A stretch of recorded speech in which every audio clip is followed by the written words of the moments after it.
There, and we are ready. Let's do it. We are going to start another three-step program, and I must say a big apology for last week. I was out of reach, out of reception area, and there was no share. So instead, today, this week, we have to catch up for last week and apologize for not being here, but also trying to commit to be extra careful going forward to make sure that we're always learning, we're always taking good things on board. It's funny to say that now because we're getting closer to the summer vacation where we're going to take a few weeks out. But I guess we'll have to make today and the next week really special to catch up for it. We have a lot of things to talk about on the calendar this week and in the Parshah. It's a double Parshah. And we have a lot of useful, practical, relevant life messages to take away, to glean. So let's start off with our first step. What's going on the calendar this week?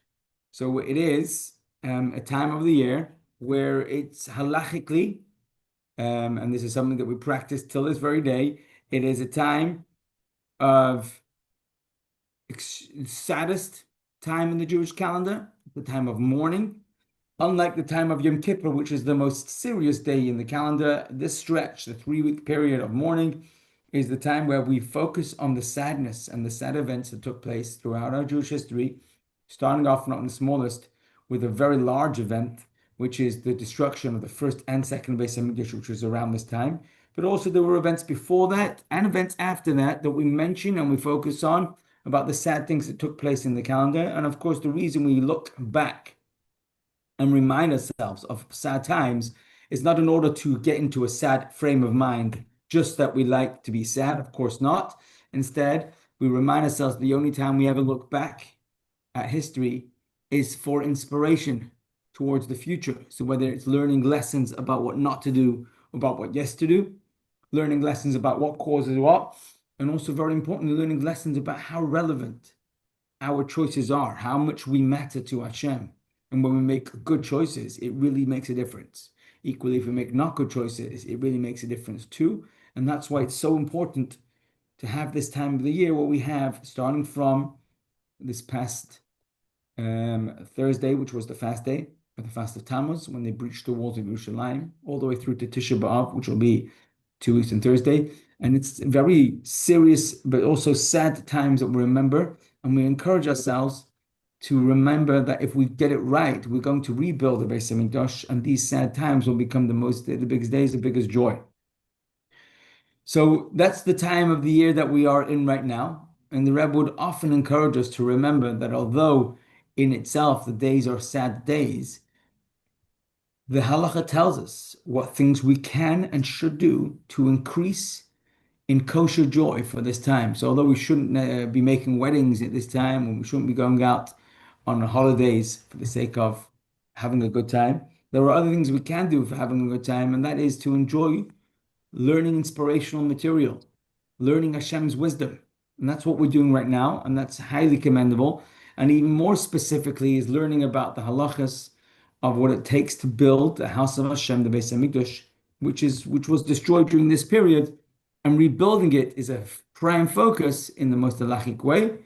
And we learn that just as when one builds a new building, laying the foundations seems like the beginning, but obviously the beginning of building doesn't start when you lay the foundations. It starts when we make the plans and we decide how it's going to be built, and we understand what it needs in order to become a reality. And the same is true with the Beis Hamikdash. Of course, laying the foundations is an exciting beginning, but even before the first foundations are laid, the plans and the preparation work are also part of the building. And therefore, learning about what it would take to build the Beis Hamikdash, even if we haven't actually got what it takes to do it, but we're learning about it, that's already being involved in the actual building work, the preparation building work, but the building work all the same of building the Beis Hamikdash, and that's why it's super important and it's highly commendable to get involved in the all sorts of new, all type of learning, whether you're going to learn the Mishnayos, whether we want to learn some of the podcasts that are out there, and now they have the video ideas of describing the measurements, what it was like, and making it much more real. All of that is really prime time to be learning during this 3 week period of the morning of the Beis Hamikdash destruction. In addition to being part of the 3 weeks, we also have it is a very big week because this coming Shabbos has some big, big highlights. For starters, we have a double parsha, Matos and Maasei. And as we'll explore soon, they're both very loaded parshas. In addition to being a double parsha, it's also the last of the fourth book of the Torah, the last parsha of the book of Bamidbar, book of Numbers. Maasei is parshas Chazak, and therefore in Shul we will all announce to each other, and we'll announce here as well, Chazak, Chazak, V'nis Chazek. Will this take strength from the learning of Torah that we are involved in, and that should give us strength for everything that we need to be dealing with on a personal level, on a communal level, and a global level. And besides for being double parsha and parshas Chazak, it's also the Shabbos before Rosh Chodesh, which makes it Shabbos Mevorchim. Now that's a loaded lineup. Double parsha, parshas Chazak, and Shabbos Mevorchim is fantastical. It happens to be that this Shabbos, besides being Shabbos Mevorchim of Chodesh Menachem Av, carries in it a slightly greater emphasis, and that is that Shabbos Mevorchim of Chodesh Menachem Av, the month of Av is the month that carries within it the destruction date, the anniversary of the first and second Beis Hamikdash's downfall.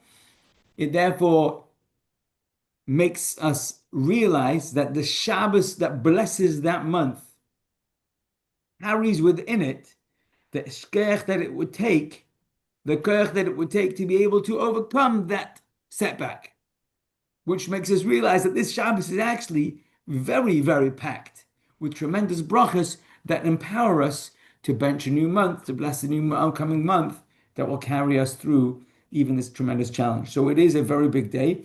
One more idea that the Rebbe often shared about the Shabbosim, the Shabbos that find themselves amongst the days of mourning, is the halacha tells us that on Shabbos itself, there may not be any open mourning, which means that if on a regular Shabbos we behave in a happy, jolly way, the Shabbosim of the 3 weeks need to be extra emphasis of happy, jolly, upliftedness.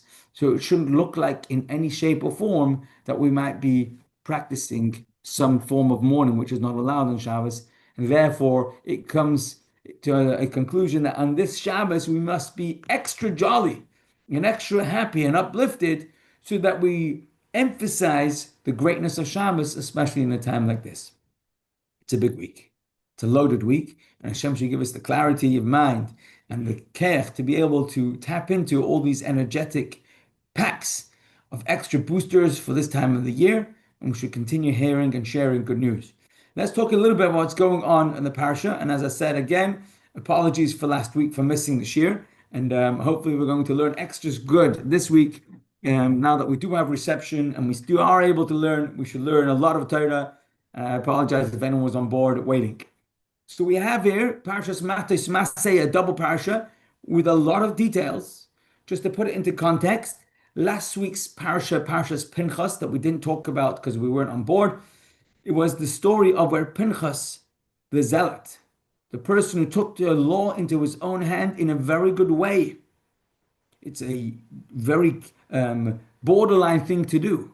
But under the circumstances where he watched a plague that had broken out and people were dropping and passing away, and Pinchas stood up and stopped the plague in the end of Parshas Balak. Before that, last week said we read how Hashem promises Pinchas fantastical rewards for being able to stop the terrible plan of the Midianim and the people of Moab who had enticed Jewish men first to immorality, and through that also idolatry, and a lot of the Yidden fell. 24,000 people died in that plague. 24,000 people. That's a lot of people.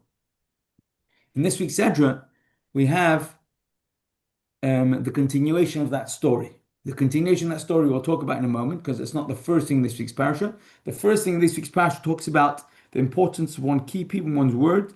If a person makes a vow, it's not just about whether we will trust them again if they break their vow. A person who breaks their vow is letting down not only themselves and the people around them, they're letting down Hashem. It's a vow is very, very strong commitment.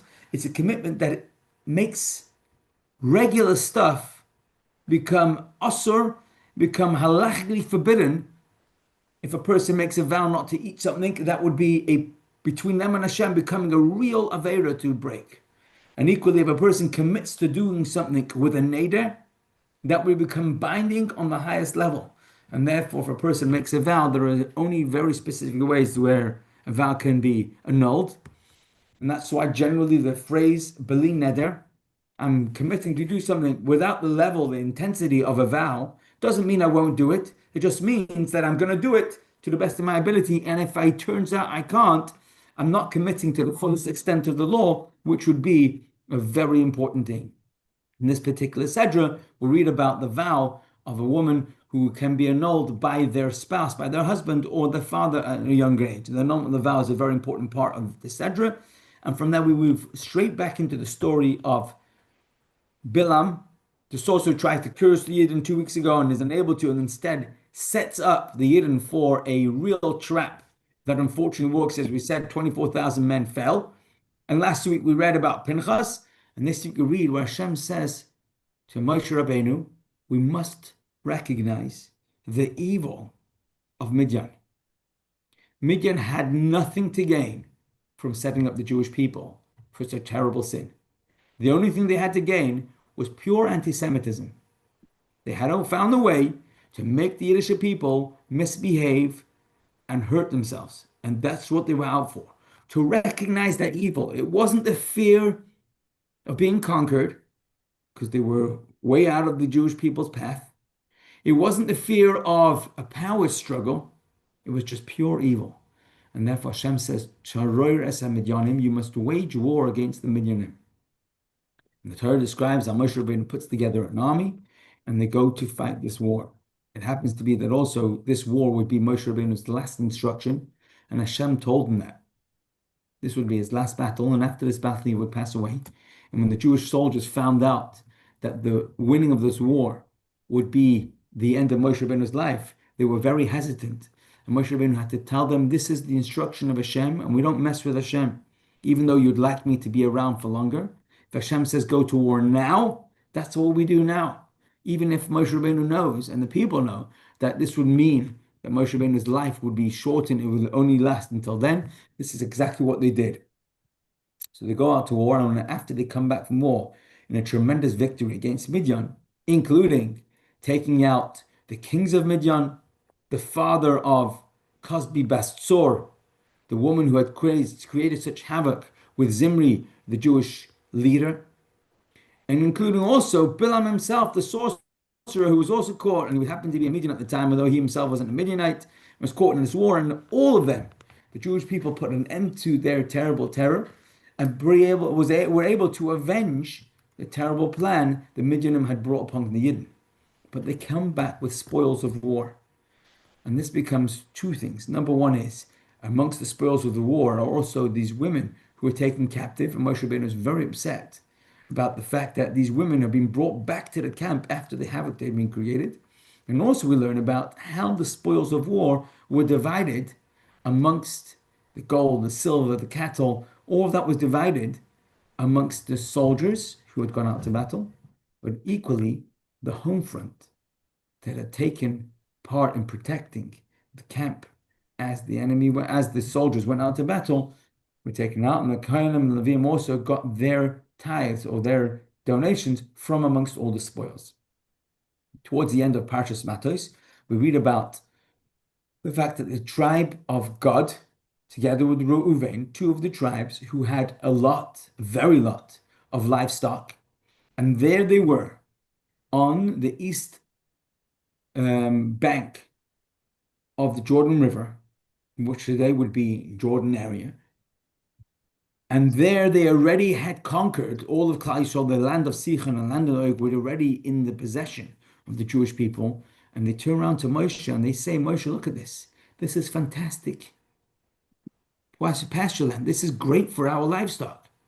How about if this becomes our portion in the Holy Land, and instead of waiting for us to cross the Jordan River, conquer all of the Holy Land, the mainland Israel, and be able to settle there, let us already now take our portion, and our portion would be right here. And initially it sounded like they were looking for a way to not have to cross the border and be able to stay out of harm's way of the battles of going across to mainland Israel. And Moshe Rabbeinu was very upset to hear that. And he says that to them. He says, 40 years ago, your ancestors, your parents had said a very similar thing. We don't want to go in. Let's stay here. Let's not cross over the Jordan River. And it costed us 40 years in the desert and they're all gone. Are you guys suggesting the same thing? You don't want to go into the Holy Land of Eretz Yisrael? You'd rather stay here and settle for less? And they clarified that actually, no, they will still go in. Not only they will still go in, they'll go in at the spearhead of the army. They will lead their brothers in battle for mainland Eretz Yisrael, but they're asking to be able to have the parts of Israel on the East Bank, the satellite areas of Eretz Yisrael, and to have that already now, to which Moshe Rabbeinu agrees and actually adds, instead of just the Reuven tribe and God, he adds also an additional section of Yidden, half of the tribe of Manasseh, which we'll talk about soon, and they will all have their portion of Eretz Yisrael already now during Moshe's lifetime, and they will be settled there. In the next parsha, as we said, there's two parshas this week. We read the parsha called Parshas Maasei. Maasei means the journeys, and it's the Parshas Maasei opens up with the list of the 42 journeys that the Yiddish people journeyed from when they left Mitzrayim until they came to this place where they are right now on the river bank, right there at the Jordan, where they could see with their own eyes across the waters, mainland Eretz Yisrael, poised, ready to go across. They were going to wait until after Moshe passes, and right after that, the story would continue, they'd cross over. And here the Torah lists out the 42 journeys. Fascinatingly, the Baal Shem Tov describes those 42 journeys corresponding to the average person's life journeys. And life takes us to different places, at different stages of our life. Things twist and turn, and sometimes it looks like we're going backwards. Sometimes we're doing really well. These are the 42 journeys that are listed here in this week's Sedra. And right here, the Maasei, the boundaries, the journeys of the journey towards Eretz Canaan leads us to learn about what the boundaries of Eretz Yisrael, the Holy Land, will be when we do cross over. And here we have in this week's Sedra clear delineated boundaries. Some of them are a little easier to understand, some are a little harder, but it's very clear that Hashem wants the Yiddish people to know exactly what would be included and not included in the land of Eretz Yisrael. Now, it's true that the land of Eretz Yisrael can be and was and still will be extended to a larger portion of Eretz Yisrael, larger than was delineated here. But the relevance of knowing what the boundaries of Eretz Yisrael is because there are many mitzvahs that are specific to the land of Eretz Yisrael. One of the things that we learn about, besides for learning the boundaries, is the halachas, the mitzvahs of establishing cities within the boundaries of Eretz Yisrael, so that wouldn't go live yet. And those will be cities of refuge, should someone have to run away after murder, second-degree murder of a person causes the death of a fellow human being. The halacha would be they would have to run away to the Ir Miklat, the city of refuge, and remain there till the Kohen Gadol will pass away. And only inside that city would they be safe from the vengeance of the family of the person who would be murdered. And these cities of refuge would be set up, 3 in the land of Eretz Yisrael mainland, and 3 in the eastern bank of outside Eretz Yisrael. And Moshe Rabbeinu already then sets up 3 cities, even though they won't go live and they won't work until after Moshe's passing and the Jewish people make it into mainland Yisrael, and only then will they work. But this was the halacha. What's fascinating is that in this week's Sedra, we have yet another reference to the times of Mashiach in the 5 books of the Torah.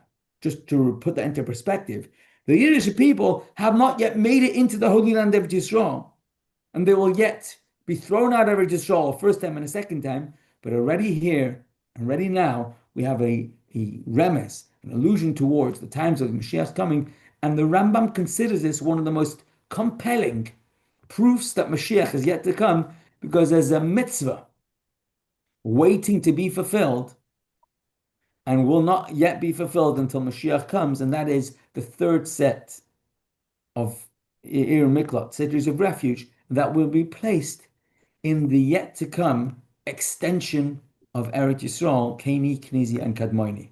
And the Rambam says a mitzvah, an instruction of Hashem, has to come to fruition. Restrictions, what we should not do, don't have to play themselves out. You may never encounter an opportunity to not murder because you may never be tempted to murder. That's great. But if there's never been the opportunity to fulfill the instruction of Hashem, you shall establish three more cities of refuge. And we've never come to that place, says the Rambam. This tells us that there will certainly be a time where the land of Eretz Yisrael will once again become the homeland and the Yiddish control in the way of the halacha, and will also be extended so that we'll be in a position to fulfill this obligation to have three more cities of refuge wherever the Yiddish people want to be. What's fascinating is that the end of the Parshah, which is the end of the Sefer, which is the end of the fourth book of the Torah, discusses a fascinating story where last week we read that there was a man called Tzlafchad who had 5 daughters and no sons. And in last week's Sedra, they came to Moshe, which to be fair is probably extremely brave. They showed up, 5 girls in a environment that was very, very masculine and very, very male dominated in a very big way. And they came to bring up the Shaila before Moshe. And what was their argument, or what was their complaint or request? That although generally inheritance follows the male line, in their case, because they have no brothers, the portion of land that would have gone to their father Tzalafchad, who was no longer alive, should be given, to them as daughters of Tzalafchad, even though they are female and they're women who are going to marry possibly to different tribes, but they should still have a portion of their tribal land allocated to them instead of the father because they have no brothers. And as Rashi points out, they came to Moshe with a gorgeous Talmudic argument. And they said to Moshe, if us as daughters are not considered Tzlafchad's children because we will marry to different families, and therefore we will be classed as a different family, the family of our spouse, of our husband, if that's the case, then their mother, who was once married to Tzlafchad, should remarry as a yibum, a levirate marriage, because it should be considered as if she doesn't have children. And the fact that she doesn't, this halacha that a person who has children should not remarry to the brother of Tzlafchad, tells us that daughters should be classed as the inheritors itself. And at that time, Moshe Rabbeinu was taken by their argument and told them to wait and got on his direct line to Hashem. And Hashem agreed to say that these girls have come with the correct reading of the halacha. And Moshe Rabbeinu says it's almost like you read out the book of Hashem. You knew what Hashem wanted, and therefore you were so right. This story was recorded last week in the name of these 5 girls. And as the joke goes, last week there were 5 girls who couldn't find a shidduch. 5 girls who must have been in the late 30s. None of them got married. And there was a shidduch crisis. They couldn't find their match. All of a sudden, 1 week on in Parshas Maasei, two parshas on, 5 girls, all of them found their match. All 5 of them are getting married, and the parsha this week ends off by saying each one of these 5 girls found their right match. And the joke is that because all of a sudden they had inheritance, all of a sudden they were easy targets and they found their shidduch. Whatever it was, the bracha is that everyone who needs a shidduch should find it and it should be a good match. But the story is that Hashem instructed these 5 girls to marry only within their own shevet, within their own tribe, so that their tribal inheritance, the land that would have been allocated to them, should not cross from their tribe of Menashe and end up in a different tribe, creating complications amongst which tribe is gathering in that area. And therefore, the 5 daughters of Tzlafchad are happily married. It's a fair, how do you say, 5 times wedding, not double, triple, whatever. 5 times wedding, very excitement. And the bracha is that this happiness should be contagious, and anyone who else who's looking for a shidduch, who's looking for the right match, and for their children and for their friends, should all find this brachas. It's a very exciting end to this week's parsha and to the Sefer Bamidbar. Okay, this is what we do. Oh, we've gone a bit late. This is what we're discussing. Many pointers, as we said. We're looking for one practical, relevant life message that will guide us through this time of the dry vach and the 3 weeks of mourning. It will guide us through a time of where we're trying to increase and do more good things. And at the same time, we're very much aware that sometimes, even with the best intentions, we might get it wrong. Sometimes we could be sat right next to somebody else, and what we're doing is right for us, and what they're doing, if they were to do the same as us, would not be right for them, or vice versa. Us trying to emulate or copy what someone else is doing sometimes is good, sometimes it can be quite the opposite. And the way we're going to describe it here is the difference between a comer and a goer. I'll to be honest, I had to look up those words, what it means to be a comer. Maybe it's an American phrase, I'm not Yeah, sure. it is. A comer and a goer basically means, the way I read it, Google told me, is that when you go to the races and you have a driver who's driving his whatever his car or thing, and he's doing really well at the beginning, and then as the race goes on, it starts slowing down. That's a goer. They were great, but they're going downhill. Whereas the comer starts off and gets better and better with time. Are they on the way up or are they the way down? What is the most effective way to switch from being a goer who's going downhill to being a comer to someone who's coming back and coming better and better? If we find ourselves on the journey down, how can we twist that and make it wrong? And the reason why we're going to think about that, not so much because we have the answer to this particular question, because it's very vague. What we want to notice is that sometimes we could be heading on the same path. We could be doing the same thing we did yesterday and the day before, but if we're not careful, we're going downhill. And if we're a little bit more careful, conscious, we're a little bit mindful, we can be doing the same thing we did yesterday. We're just getting better and better. So I'm keeping it vague. I'm not getting specific. If someone does have something they want to say about the slide on the screen right here about shifting from being comers, from being goers to being comers, and going to coming, from getting downhill to change to going uphill, from going less effective to becoming better at what we're doing, then please speak up. But I'm going to ask you, if you don't mind, I'm going to cruise along. If anyone wants to weigh in right here, going once. Going could be coming to or realizing that a more religious life or belief in Hashem would actually rise them up. And for a person who does believe, maybe increasing the mitzvahs that they do, or looking at yourself very carefully and seeing what you can do to improve your life, and maybe for those around you as well. Amazing, fascinating. I'm going to borrow that, if you don't mind, and say, as well as mitzvahs and having a more meaningful or Yiddishkeit life, I'm going to say the same thing with moods. If I find myself in an angry mood or a sad mood or an anxious mood often, and I can somehow take on board things that will help me, maybe mitzvahs, maybe more Yiddishkeit, maybe something else, maybe Maybe a doing tablet. something. Sorry? It might be a tablet. Correct, correct, and there's nothing embarrassing about that at No, all. And when I do that, in order to help myself or in order to help the people around me, I have to recognize that I'm shifting not only from a coping perspective, I can now cope with life better. I'm actually shifting myself from being a goer, or whatever it's called, a going downhill, to be oncoming. I'm picking myself up. And that's literal. It's so powerful. It's so meaningful. Sometimes it's counterintuitive. The steps that need to be taken seem like they're going to slow us down. But actually, if they're lifting us up, then that's called going up, even if it's maybe a drop less in some areas than what I was doing before.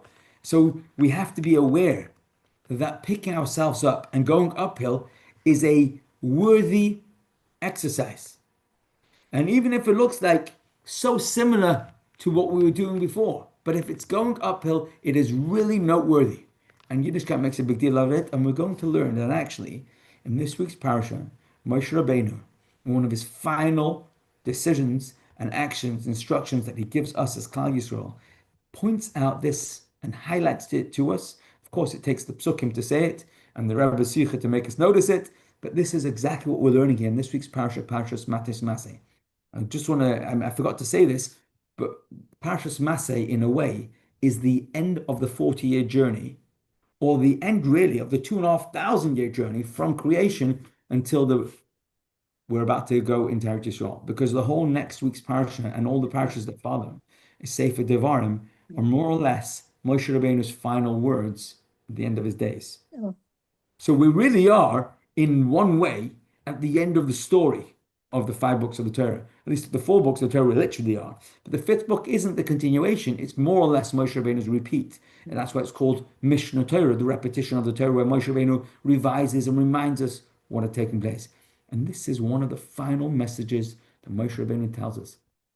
Take ourselves seriously, not because we should get caught up in ourselves, but because when we pick ourselves up, when we lift ourselves, that is real divinity, that is real Yiddishkeit, that is really, how do you say Gettlichkeit? Godly. It's godly to do such a thing, to pick ourselves up and to put effort in not just to do more stuff, because that's a different conversation, but in the stuff we're doing, make sure we're going up. We're comers rather than goers, then we're on board. This is a message for Maasei. Let's read it inside.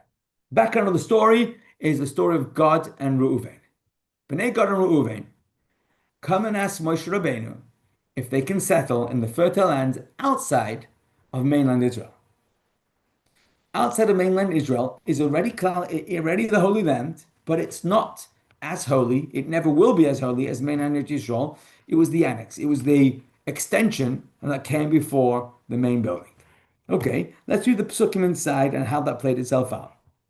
They come to Moshe and they say the following: Haaretz asher hikeh Hashem lefnei adas Yisrael. The land that Hashem struck down before the nation of Israel is a land for livestock. And your servants, our tribes, Gad and Reuven, have livestock. And they said, if we have found favor in your eyes, may this land be given to your servants as an inheritance. Do not lead us across the Jordan River.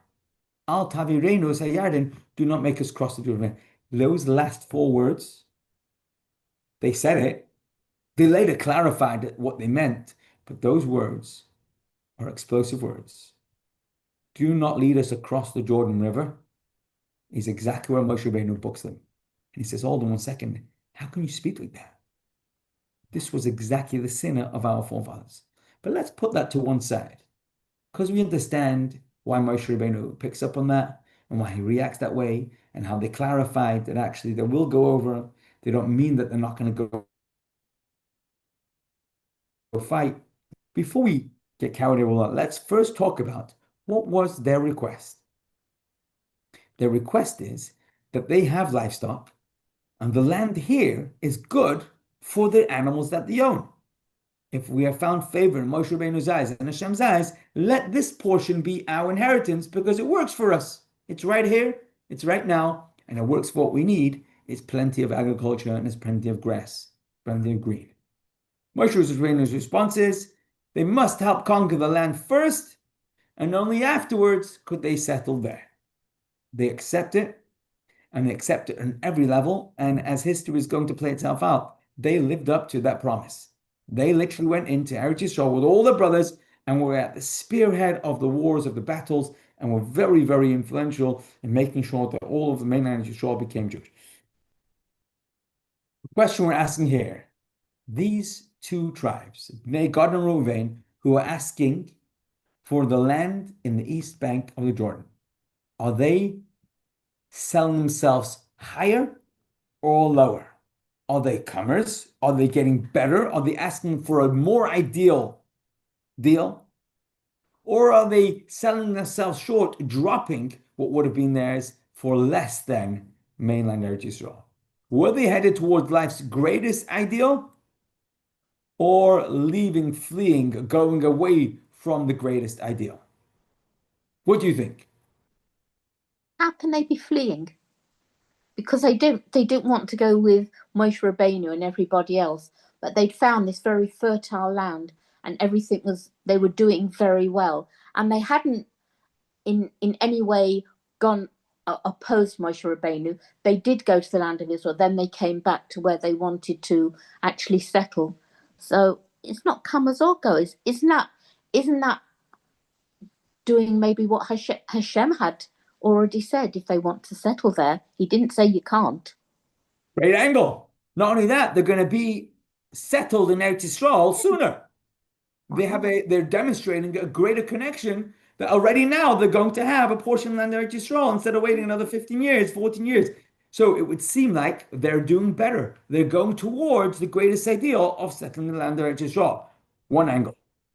However, there's another side to the angle, and I'm going to say actually, although it did seem like what they were doing was commendable, there's another side to the coin, and Moshe Rabbeinu actually, even though he gives in and he allows them to do it, was unhappy with their approach and felt like actually they were selling themselves short.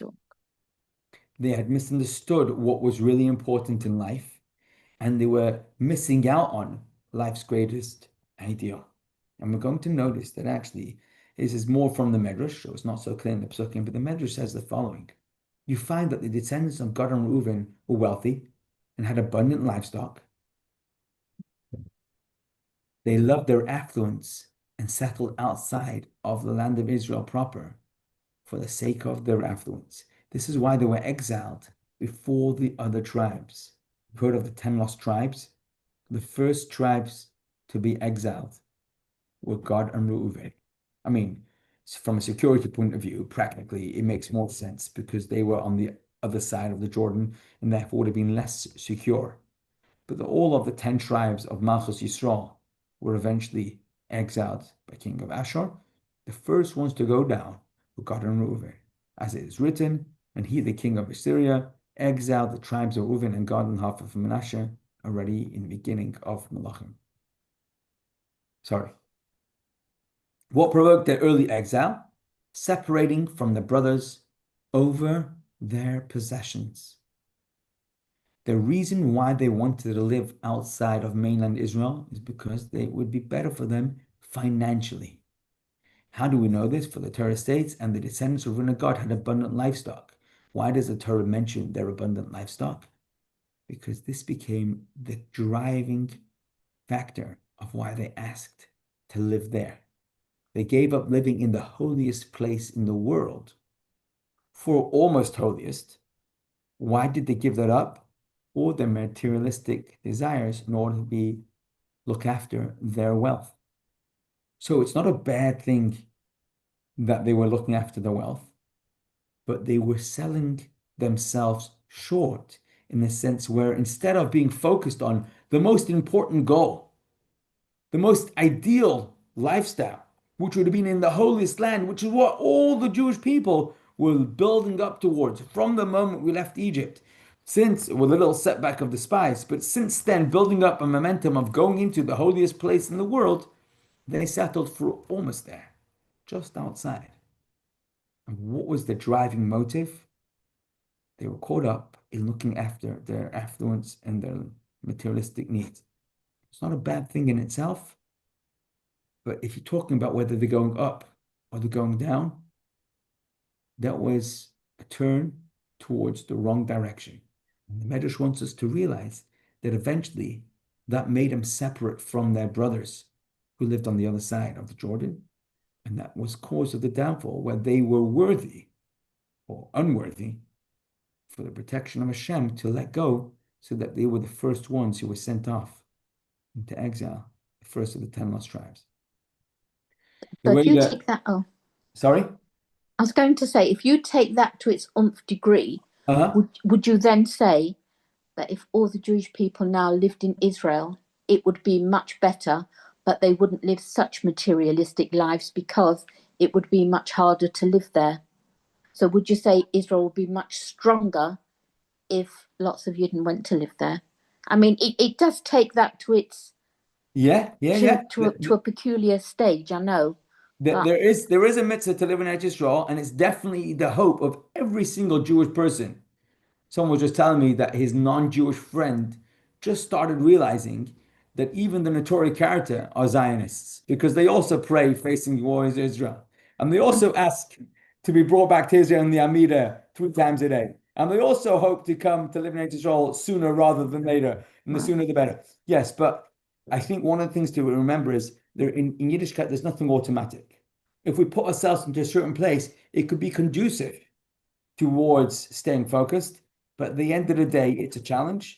And that challenge is something that each one of us struggle in our own way.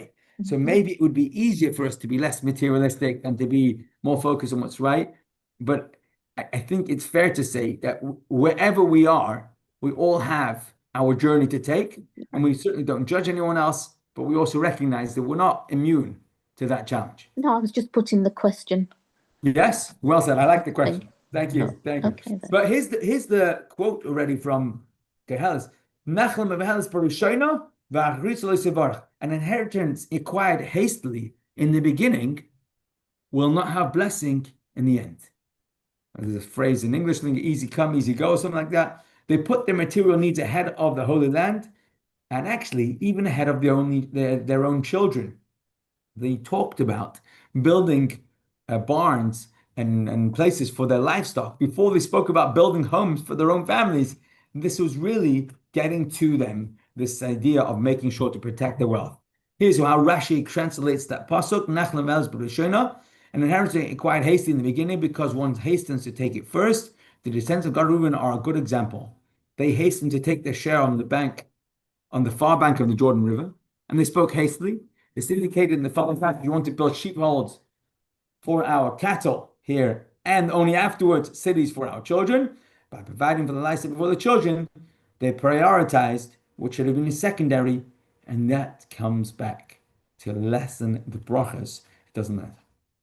What's fascinating though is after all we've said, where it seems to put down the concept of living on the east bank of the Jordan because it's not really the holiest place, we then read on that actually Moshe Rabbeinu concedes, gives it to them, but when he gives it to them, something really strange happens. He doesn't just give it to Gad and Reuven. Moshe Rabbeinu brings in an unmentioned factor, another whole section of the Yiddish people, and says, you know, you guys also should live here on the east bank of the Jordan instead of going into mainland Eretz Yisrael. Moshe sent half of the tribe of Manasseh to settle in the land outside of the mainland Eretz Yisrael, and that's very strange because there's no mention that they were asking for it. There's no mention that these people were looking to be able to protect the livestock and hoping to be able to live there. But Moshe, on his own accord, extends the amount of people that will be living there, not just Reuven and Gad who would ask for it, and brings in Manasseh. Moshe brings in more people who he believes will be a good influence. Not only a good influence, their living on the east bank of the Jordan will be the exact opposite. Instead of being goers, who it's downgraded their connection to Eretz Yisrael. When Manasseh, that half of the tribe, lives there, that will be an upgrade. They will be living there as comers, people who are going up and closer to the most ideal lifestyle by living on the East Bank. And then you could look at two families, perhaps next door neighbors. The Manasseh family is upgrading, whereas the Reuven and Gad family are downgrading and need to be turned around and to learn off the family of Manasseh of how it's done, even though it looks like they're doing exactly the same thing. And this is going to be the message for us that Moshe Rabbeinu is bringing in a new style of how it looks like to ideally, in an ideal way, in an upgraded way, in a coming way, to live even in a place like the Eretz Yisrael Ba'og, the east bank of the Jordan. Let's see how it is inside. The pasuk reads, "Vayitlan Moshe l'bnei Gad Reuven lachatz Hashem Moshe." Moshe gave the descendants of Gad and Reuven, and half the tribe of Manasseh, son of Yosef, the kingdom of the Amorite king Sichon and the king of Bashan and king Og. He gave them the land together with its cities within the borders, the cities of surrounding territory. So you have Moshe Rabbeinu all of a sudden now brings in Chatzi Shevet Manasseh. And the sages talk about Manasseh's presence outside Israel as a good thing. And the split between the two halves of the tribe, which looks like they're dividing their own tribe, says the Medrash, no, it's celebrated. Actually, the two halves, the fact that Manasseh is divided, is part of Moshe Rabbeinu's master plan on how he's going to turn around even the east bank of Jordan and make it become something which is coming up and strengthening the most ideal way of life. What's going on? How come Moshe Rabbeinu is upset at Reuven and Gad and downplays and looks at it as disparity as not a good thing? Yet for the half of Saint Menashe, he's encouraging them to do it and celebrates the fact that the Menashe's tribe is split. Here's how we notice how it's considered a celebrated thing. The Midrash discusses the gifts of each of the tribes and what the messaging was. One of the gifts that each of the tribes brought was the Shlomim offering of inauguration of the Mizbeach, and that was brought not just one ox, but two oxen. And the Medrash describes how each tribe had a different connection to the number two. And it was connected to how their tribe connects them to this. What's relevant to us is that the tribe of Manasseh, when they brought two oxen as Shlomim, the messaging that they carried and the connection, the emphasis there was this idea. Two oxen peace offerings reflect the fact that for Manasseh, the number two is very relevant because Manasseh was divided into two halves. They took two portions of the land, one on the far bank of the Jordan and other in Canaan proper. And that was so good. It was such an praiseworthy and noteworthy deed that they did. They wanted to celebrate it, and that's why they brought two oxen to celebrate the fact that they had divided themselves into both sides of the Jordan River. However, what's very clear, the Yerushalmi tells us, that the half tribe of Manasseh did not take it on their own. It was Moshe Rabbeinu who imposed upon them that they should have that tribe. And the question we're asking is, why did Moshe impose this on the tribe of Manasseh? What about it was good for them that was so noteworthy, praiseworthy, worth celebrating? And the way we explained it differently here is, how come for Manasseh it's no good? Sorry, for Manasseh it is good, but for Gad and Reuven it's not good, and it seems to be exactly the same thing. Is it because they asked and they were told? It's got to have some sort of reasoning and logic, and we're looking for that explanation. And the explanation is very, very powerful, and it's really important for us. The way we're going to understand it is that when Moshe Rabbeinu is part of the equation, we go to places that we never thought we could. The Sikha takes us on a journey and helps us realize everything fundamental to Yiddishkeit was transmitted and jump-started through Moshe. Even though Moshe Rabbeinu passes away right at the beginning of our history, he was only leading us for the first 40 years. Okay, he was in Mitzrayim before then, but Yiddishkeit continues and continues, but it's based off those fundamental beginnings that Moshe Rabbeinu transmitted. Hashem gave Yiddishkeit through Moshe, and he was the sole transmitter of everything big. The way we're going to read it is, there are many things that I won't be listed here, but here we're going to list three of the big things that Moshe Rabbeinu gave to us, and they only came to light after Moshe passed.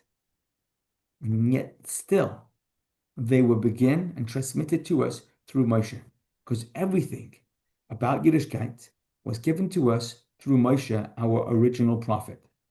All of the Torah innovations of the future, Kol Mashatam Basik Asil L'Chadesh, Nitin L'Moshe Misinai, was given to us through Moshe Rabbeinu in Sinai. And although there are Sfarim, thousands of Sfarim that continue to be written with some of the greatest innovations, all of them are based off the teachings that Moshe Rabbeinu gave to us and the rules that Moshe Rabbeinu established from Sinai. We know that Mashiach is yet to come. But Moshe, who goel Rishon, who goel Achron, the concept of redeeming the Jewish people has already begun from the times of Moshe. And the same thing is true with the gift of having a land that is ours, a homeland, a holy land, was given to us and began through Moshe. And we're going to discuss why that's relevant to how Bnei Gad and Reuven, although they got it wrong, the children of Manasseh turned that around and empowered us to be able to bring the gift of the Holy Land to us. Let's see it inside. It says the Medrash, the written Torah, the Mishnah law, the Talmud, the additional teachings, the Midrash Haggadik teachings, including everything a future student, a veteran student might ever say before their teacher in years to come, all of that were all transmitted to Moshe at Mount Sinai. This is stated in the passage. Yesh davar she'emer eizeh chadashu.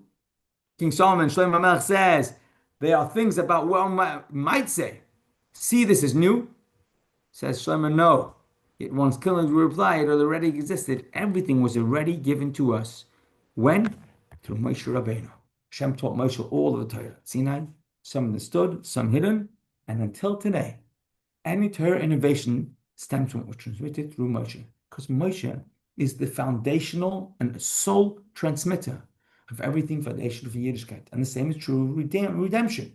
Hu goel Rishon, hu goel Achron. He was our first Redeemer, he will be our final Redeemer. Moshe's first role as a leader was freeing the Jews from Egypt, and all future redemptions, including the final that we're waiting for, will come through the seeds that Moshe himself planted. And just to back this up, Mizman Yitzis Misam and Golasida says if you're the good Rebbe, all of the days since we left Egypt until today, we're talking 3,500 years almost, are all called the days that we left the land of Mitzrayim. Why are called the days plural? How many days did it take to cross the border from Egypt to out of Egypt? Less than a day. But we're still on a journey. And those days still continue. Because we are still journeying on that journey that Moshe Rabbeinu stamped for us, the journey of our freedom, even though it's taken in and out of Eretz Yisrael. This is important for us to know. We are still leaving Mitzrayim because Mitzrayim's Yitzia, Mitzrayim's redemption, was established by Moshe. And now it brings us to the third point that the Medrash pointed out, and that is the same is true with the inheritance and the acceptance of our homeland. It comes through Moshe Rabbeinu. Fascinating Medrash. The land of Israel is beloved, for God selected it. Backs up the Medrash. This is, he says, we find that when God created the world, he divided the among the chieftains of the nations and chose from all the different lands that he gave out to the different nations, he chose Israel for himself. How do we know this? It says in the Parshah, which says when the Supernal One gave nations their lot. But Hanchel Goy and Elyon Goyim, Hashem was giving out different inheritances. He took this land for himself. It says the Medrash, Hashem chooses the land that he wants for himself. He then also chooses the nation that he wants for himself. God selected the Jewish people for himself. As it says in the Pasuk, because Yaakov is God's portion. Yaakov is the lot of his inheritance. Hashem chooses the Yiddish people for himself. Thus says the Medrash. Hashem said, let the Jewish people who came to be my portion inherit the land that is selected as my portion. Hashem wants to choose Eretz Yisrael for the Yiddish people. How does he do that? He makes it a holy land. At what stage did the land of Israel become the holy land? When did it become the holy land? And we're going to learn here. You know, the forefathers lived there. And that's the land of Har Moriah, the holiness, that you can have a geographical longitude and latitude, an area on the map, on the globe, that this area is considered a different level of holiness. And that area becomes the holy land, can be attributed to what we're learning here. Hashem says to Moshe Rabbeinu, Alei ha'arav, go up to the mountain, etc. And Moshe gazed and imbued the land with sanctity. By looking at the holy land of Eretz Yisrael, he placed, Moshe himself imbues the land with the holiness by gazing upon the land with the boundaries and borders that Hashem had established.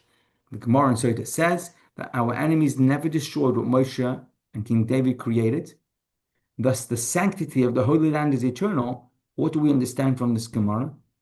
That through Moshe gazing upon the land, it was he who imbued the land with holiness, and therefore, even if the land lays in ruin, the holiness will never be destroyed, because that was given to the land through Moshe. The designation of the Holy Land for the Jewish people, also fundamental to Judaism, comes through Moshe. How so? Through him gazing over the land from Har Nevoy before his passing.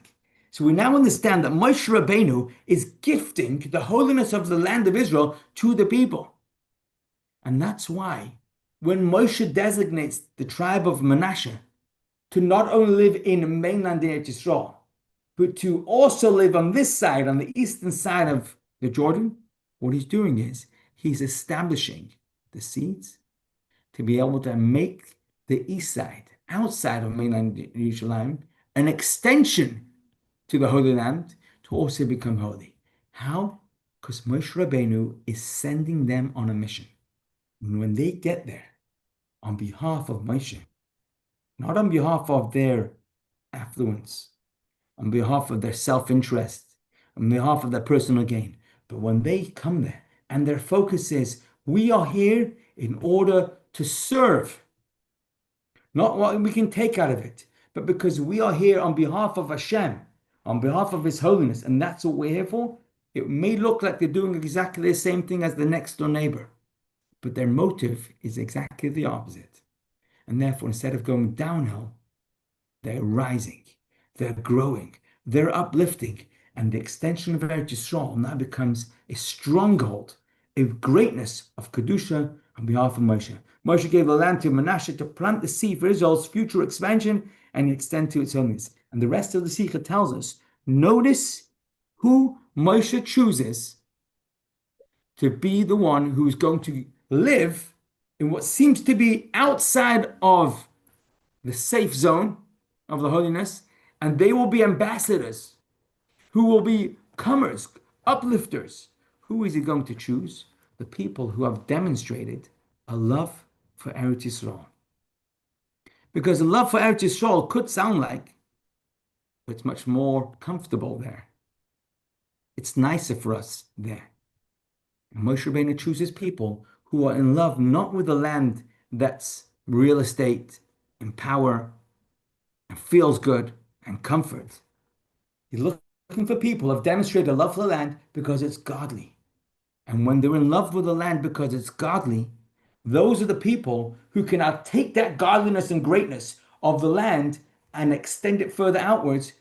And instead of dropping when they move outwards, they uplift by moving outwards. What's the starting point?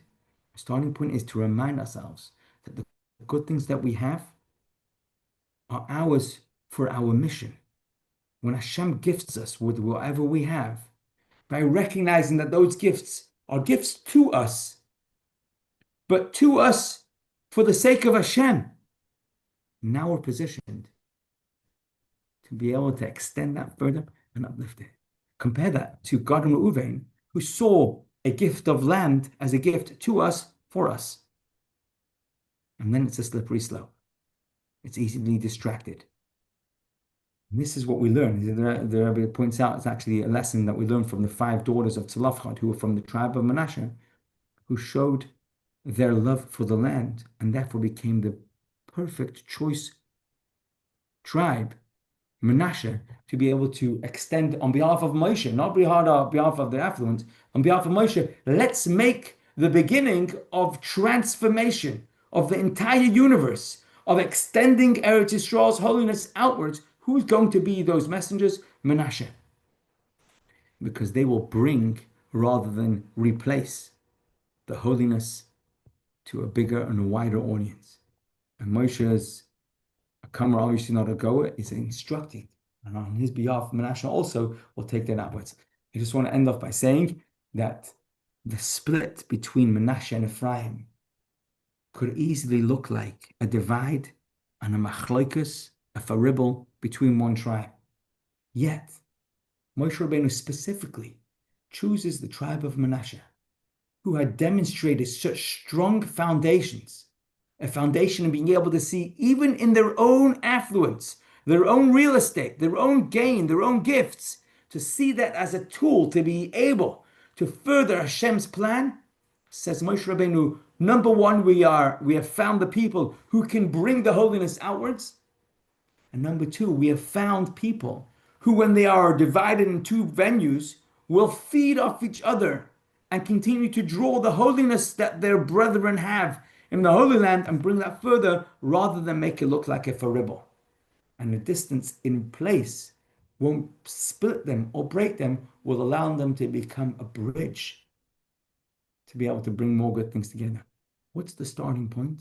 The starting point is to remind ourselves that the gifts that we have are gifts to us. And it's a gift to us as a responsibility for our mission. And when we have that clear, we're on track. We're working with Moshe. We are on fire like Moshe. And instead of slowing down or going downhill, we'll be going uphill. The key being remembering that those gifts to us are for the sake of something greater. Hashem has given us lots of gifts. Hashem should continue to give us more gifts. And Hashem will see that we'll do good things to them. You should give us good health. You should give us lots of prosperity, lots of happiness, lots of simchas, and we will in turn make all of that lot more geruchnius, and should be done by simcha of a tov levav.